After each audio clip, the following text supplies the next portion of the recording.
गीता कहती नैनम छिंदति शस्त्राणि नैनम बहति पावका न चैनम क्लेश दिन्त्यापो न सोख्यति मारुता। गीता कहती कि मुझे ना कोई मार सकता, न मुझे कोई काट सकता, न मुझे अग्नि जला सकती, न मुझे जल भिगो सकता। क्यों? क्योंकि मैं आत्मा हूं। मरता तो तन है, आत्मा कब मरती है। फिर भी भय कितना तुम्हारे अंदर, कितना मोह तुम्हारे अंदर बैठा है। अपना बना करके जिन संसार के लोगों को बैठे हो और मृत्यु का महोत्सव मनाने की तैयारी नहीं कर पा रहे इन अपनों के चक्कर में। सच तो ये है, ये अपने भी अपने नहीं है। जिनको आप अपना कहते हो, जिनको आप अपनी घनिष्ठता बताते हो, जो आज हमारे प्रणाम करने के लिए, छूने के लिए तरसते हैं, कल हमारे शरीर को पूर्ण हो जाने दो, 1.5-2 घंटे बाद यही कह देंगे जल्दी ले जाओ वरना गंदगी आने लगेगी। कल आज जो आपकी पत्नी, आपका परिवार लिपटने को तैयार है, आलिंगन करने को तैयार है, हाथ में हाथ रखने को तैयार है, आपका जिस दिन शरीर पूर्ण हो जाएगा यही हाथ छोड़कर के मरघट में जाकर के जला देंगे। ये अपने, आप किनको अपने कहते, किसको अपने कहते? उनको जो मरने के बाद, तुम्हें जलाने के बाद नहाते हैं। क्यों नहाते? भूत बनकर चिपक ना जाओ। नहाते क्यों? इसीलिए भूत बनकर चिपक ना जाओ। हद तो हो गई ये, अभी चिपकने के लिए तरसते, और जब चिपकने की बारी आती तो ये नहाते फिरते, ताबीजें मानते फिरते कहीं हमको चिपक ना जाए।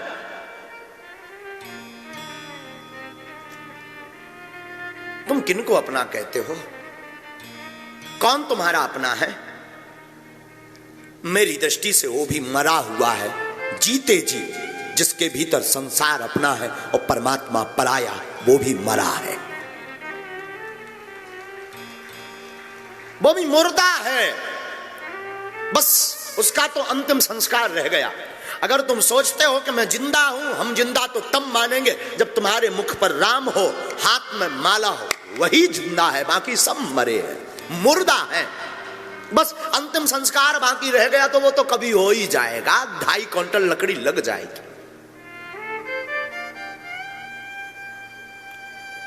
अब वो भी मरा हुआ है, जिसकी आंखों के देखते अधर्म की चर्चा हो रही और वो चुप बैठा है, वो भी मरा है। उसका भी केवल अंतिम संस्कार बाकी रह गया। मेरी दृष्टि से तो वो भी मरा है जो सत्य का साथ नहीं दे रहा, वो भी मरा है, उसका भी अंतिम संस्कार भर बाकी रह गया। हमारी दृष्टि से तो राम को काल्पनिक बताने वाले लोगों के खिलाफ जो हाथ में माला और भाला लेकर के नहीं खड़े, वो भी मरे मुर्दे हैं। हमारी दृष्टि अभी अभी कह रही है भारत राम का राष्ट्र है, और राम के राष्ट्र में हनुमान चालीसा पढ़ने वालों के खिलाफ अगर FIR हो और ये देश के लोग देख रहे हो तो वो भी मरे मुर्दे हैं। जिंदा नहीं, केवल अंतिम संस्कार रह गया, उनका करो। अब तो अंतिम संस्कार के लिए लकड़ियों की भी जरूरत नहीं, वो मशीन आ गई, क्या बोल दे, इलेक्ट्रॉनिक, 2 मिनट में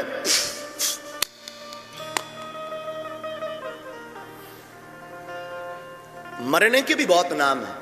हमें कभी कभी हंसी आती, कभी कभी 13वीं का पत्र आता तो पढ़ते हैं स्वर्गवास, नरक में गए हो तो गारंटी थोड़ी है कि वो स्वर्ग में गया तेरा चंगी लाल। अब एकदम हमारे पूजनीय पिताजी का फलाने दिन स्वर्गवास हो गया। अब इसको कौन समझाए, अगर नरक में गया तो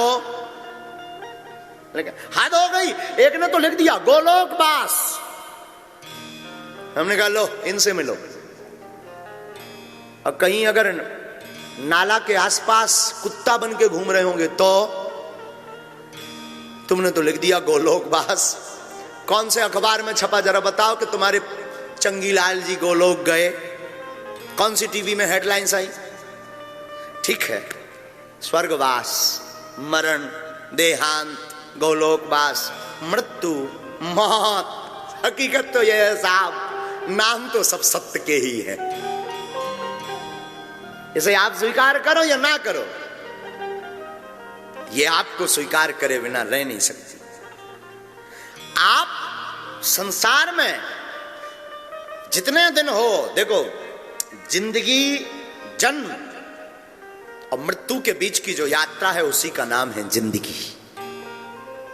जन्म और मृत्यु, जन्म के बाद और मृत्यु के पहले की जो यात्रा है इसी का नाम है जिंदगी। इस जिंदगी में अगर आपको अपनी मृत्यु को महोत्सव बनाना है तो अपने हाथ में माला लो और मुख पर राम कहो।